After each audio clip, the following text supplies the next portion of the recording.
What a match! যে ম্যাচের সাক্ষী হলো ডালাসের এই স্টেডিয়াম, গ্র্যান্ড পেরি স্টেডিয়াম। সম্ভবত ক্রিকেট ইতিহাসের লেখা থাকবে যুক্তরাষ্ট্রের এই বিশ্বকাপের শুরুটা। কেমন ছিল সেই ম্যাচ? পাকিস্তানকে হারিয়ে দিয়ে যুক্তরাষ্ট্র কেমন বা ইতিহাসে করলো জানাতে চাই আমি ডালাস থেকে তাহমিদ আহমেদ, বাংলালিংস প্রেজেন্টস বিশ্বকাপ খবরে।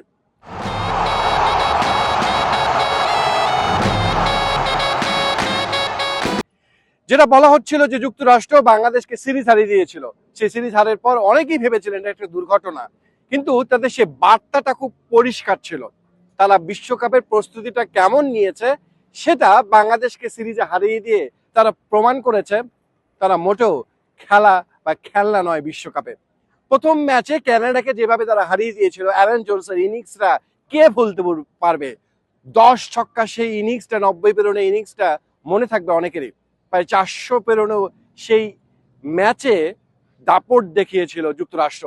ঠিক পাকিস্তানের বিপক্ষে এই ম্যাচেও, যদিও আজকে এই দিনে এমন রান হয়নি, 159 রান করেছিল পাকিস্তান। যদি বলেন বাবর আজম কিছুটা ধীরে সুস্থে শুরু করার পর তিনি স্ট্রাইক রেট বাড়ানোর চেষ্টা করেছেন, পারেননি। শাদাব খানের কথা বলি, ছোট দুটো ইনিংসে ভিত্তি করে 159 রান করেছিল। তবুও যেহেতু পাকিস্তানের বোলিং আক্রমণটা অনেক ভালো, শাহিন শাহ আফ্রিদি আছেন, মোহাম্মদ আমির আছেন, সব মিলে কিন্তু দারুণ একটা বলা যায় বোলিং আক্রমণ। তাদের বিপক্ষে 159 রান করাটা যুক্তরাষ্ট্রের পক্ষে নতুন একটা দলের কাজটা কঠিন হবে, খুব স্বাভাবিক, সবাই ধরেছিল। এবং কিন্তু ম্যাচের শুরু থেকে সেখানে দাপট দেখিয়েছে কিন্তু যুক্তরাষ্ট্র।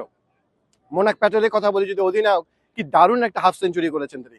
তার এই হাফ সেঞ্চুরিটাতে কিন্তু ম্যাচটা যুক্তরাষ্ট্রের গ্রিপে চলে আসে। তারপর অ্যারন জোন্সের কথা বলছিলাম, কানাডার বিপক্ষে যে ইনিংসটা তিনি খেলেছেন, আজকে এতটা মারমুখী ছিলেন না, কিন্তু যা দরকার ছিল ঠিক তিনি তাই করেছিলেন সেই জায়গাটায়। লাস্ট ওভারে 15 রান দরকার ছিল যুক্তরাষ্ট্রের জিতবার জন্য, সেখানে তারা 14 রান করেছেন, খুবই ভালো ছিল। এবং মোহাম্মদ আমিরের কথা যদি বলি, তার আগে শাহিন শাহ আফ্রিদির কথা বলি, এবং শেষে এসে যখন লাস্ট ওভারে বোলিং আসলো, 3 ওভার বোলিংটা কিন্তু ভালো হচ্ছিল, ব্লক হলে বোলিং করেছেন, দারুণ কিছু ইয়র্কার ছিল। তারপর আমি বলবো যুক্তরাষ্ট্রের ব্যাটাররা দারুণ খেলেছে এবং ম্যাচটা টাই হয়ে গেছে। তারপরে যেটা হচ্ছে সুপার ওভারে গিয়েছিল, সেই সুপার ওভারে অ্যারন জোন্স আবার আসেন, সেই জায়গায় যারা রান করেন 18 রান। পাকিস্তানকে সুপার ওভার জিততে হলে 19 রান করতে হতো, সেখানে দুর্দান্ত খেলেছে যুক্তরাষ্ট্র, অসাধারণ খেলেছে। কিন্তু মোহাম্মদ আমিরের ওই সুপার ওভারের ওভারটা থেকে একটু অবাক লেগেছে, তিনটা হোয়াইট বল তিনি দিয়েছেন সেই জায়গাটাতে। সেই 3টা হোয়াইট বল দেওয়ার পরও 18 রান হয়েছে। সেই রানটা শেষ পর্যন্ত আর করতে পারেনি পাকিস্তান। কি একটা অসাধারণ জয় পেলে যুক্তরাষ্ট্র। এবং ক্রিকেটের যে গ্লোবালাইজেশনের কথা বলা, ক্রিকেট ছড়িয়ে দেওয়ার কথা বলা হয়, আজকে সম্ভবত যুক্তরাষ্ট্র মাঠে 22 গজে সবটা অ্যান্সার দিয়ে দিয়েছে। কেন তারা বিশ্বকাপে, কি জন্য তারা বিশ্বকাপ খেলতে আসছে, সেটা বোধহয় এখন খুব পরিষ্কার। এবং একই সঙ্গে বাংলাদেশের বিপক্ষে সিরিজ জয়টা কোনো দুর্ঘটনা ছিল না বা ফ্লুক ছিল না, সেটাও প্রমাণ হয়ে গেছে তাদের। পরপর বিশ্বকাপে 2টা ম্যাচ জিতেছে যুক্তরাষ্ট্র, অসাধারণ।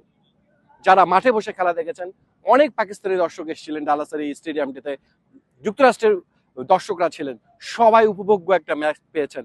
এই বিশ্বকাপের এখন পর্যন্ত সব থেকে উপভোগ্য একটা ম্যাচ বলা যায়। যুক্তরাষ্ট্রে শুধু ব্যাটিং বোলিংটা করেছে না, যেভাবে তারা ফিল্ডিং করেছে, যেভাবে ক্যাচ নিয়েছে, সেটা সুপার ওভারে হোক বা আগে স্লিপে যেভাবে ক্যাচ নিয়েছে, সেটা আসলে অসাধারণ, অ্যাথলেটিক। এই জয়ের পেছনে রহস্যটা কি?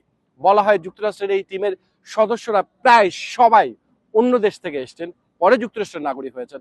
তার সঙ্গে গুরুত্বপূর্ণ হচ্ছে এই ক্রিকেটাররা নাকি বছরের সারাটা বছর ক্রিকেট খেলেন।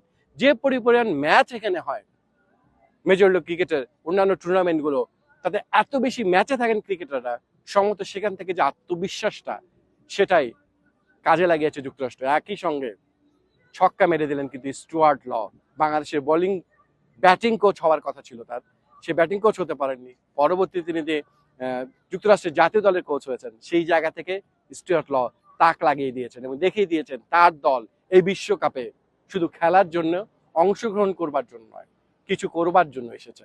স্যালুট যুক্তরাষ্ট্র দলকে, একই সঙ্গে অভিনন্দন ইউএসএ ক্রিকেট টিমকে। তাহমিদ, যমুনা স্পোর্টস, ডালাস, যুক্তরাষ্ট্র।